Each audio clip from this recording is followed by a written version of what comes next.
Gonna go ahead and get the wires ready to get them connected again. We're gonna split the wires in half, and we'll identify if there's two sides. There should be a positive and negative side. That way we can get it put back together correctly.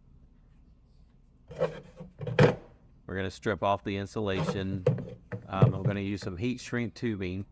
Gonna put that on, then I'm gonna solder the connections together and then pull the heat shrink tubing over the connection and then use some heat to make it shrink.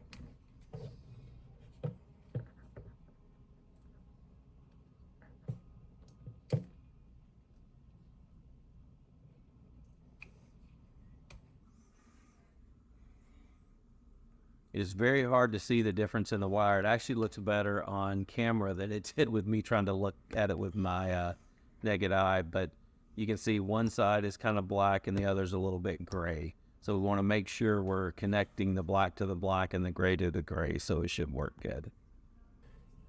As I mentioned earlier, I'm going to go ahead and take the heat shrink tubing and put on the wires. Kind of have to get them coiled back up to get the individually frayed wires from sticking out and keeping the heat shrink tubing from going on.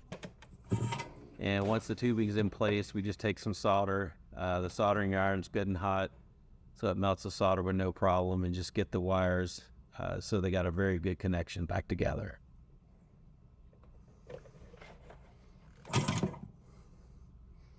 All right, now I've got them soldered together, got the heat shrink tubing pulled down over the connections, and get a little heat on them to make it shrink up good.